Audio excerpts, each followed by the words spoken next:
Courage as a core value may cause you to ask the question, is that really a core value or is that just an emotion? Courage. Or what does it even mean? Welcome to Leading Leaders Podcast, 5-minute videos, 5 days a week. I'm J Loren Norris with Leading Leaders Podcast. Courage by many has been defined as not the absence of fear, but the ability to see the fear, to acknowledge the fear, and do it anyway. Or as one of my mentors, Paul Martinelli, likes to say, jump and grow your wings on the way down. Others have said, though, that courage is like a muscle that you've got to work out. You've got to flex it. You've got to use it on a regular basis in order to build it up. It's not a one-time decision. I will have courage.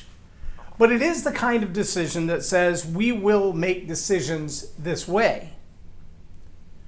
Once you've made the choice to operate with courage, whether it's your life, your relationships, or your organization, once courage is one of your core values, then the ability to look forward into the future and even across the field of where you're at right now, looking at all of the disasters, all of the hazards, all of the dangers, all of the risks that you need to confront in order to move forward. If courage is a core value, then the ability to face down the fear and proceed anyway is the expectation. You follow that? See, courage does come with a lot of emotion, usually the emotion of fear. But as they say, fear is false evidence appearing real. It's an illusion sometimes. The danger is not the same as the fear. And when you can set courage as a core value, meaning it's what you talk about, it's what you expect, it's what the group kind of moves toward every time to say, well, of course we know there's risk in this new project. We know there's going to be risk developing this new product. We know there's going to be risk going after this new client base. We know there's going to be risk moving into this new era because things have changed. I mean, who would have thought that 2020 would turn out to be what 2020 has been? We're going into the last part of the third quarter, and yet a lot of people are still way off from their first quarter projections. Who would have thought that would be the case? I saw a great meme the other day that asked the question, how many of you would agree that in 2015, if we'd said, where do you see yourself in 5 years? Nobody got that answer right. Nobody knew 5 years ago. Heck, nobody knew 15 months ago where we would be today. The reality is we all face things that terrify us. We all face things that are going to risk losing everything we've invested. Risk embarrassment, risk humiliation, risk failure, meaning no successful outcome the way we had intended it to be or desired it to be. But if you realize that failure only comes when you stop, it's not about did you do it and succeed every single time, but did you do it and keep showing up? Did you take on the task? Did you address the risk? Did you go after that sale? Did you try to close the deal, even if it looked like that's way out of my league? I got no business being a part of that. That's so far over my head, I don't even know why I would consider it. See, it takes courage to step into moments like that. It takes the core value of courage to say, anytime a moment like that comes up, if the opportunity is there, I'm going to give it my dead level best to master the opportunity. I'm going to give it everything I have.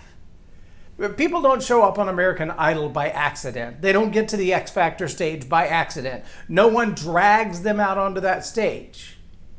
But a lot of them, when they get there and get that mic in their hand and they're standing in front of that crowd, or even just the 3 judges for the first audition, trust me, it takes some courage to get to that moment. It takes some courage just to get to the audition. Why? Because the dream is so important on the other side of that.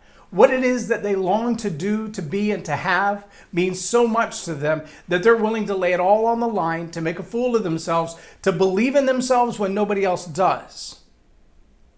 If you remember the last episode, we talked about self-worth. It doesn't matter how much other people believe in you.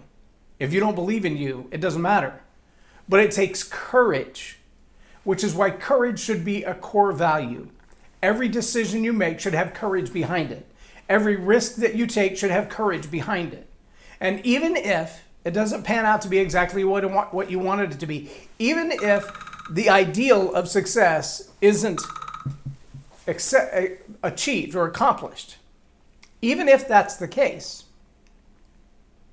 courage says, I'm going to face down this fear and I'm going to do it anyway. I'm going to jump and grow my wings on the way down. I'm going to take on whatever challenge stands in front of me, and I'm going to give it my dead level best to come out on the other side ahead. The lack of courage says, I quit, I give up, and I walk away, and none of your dreams are coming to you with that attitude. So I challenge you, leaders of all ages and stages, make courage a core value in your life so that it is already making decisions for you before the risk, the crisis, or the fear comes up. I'm J Loren Norris with Leading Leaders Podcast for Tell It Like It Is TV. Have a blessed day. Subscribe now for our extensive video library of leadership lessons promoting faith, family, and freedom.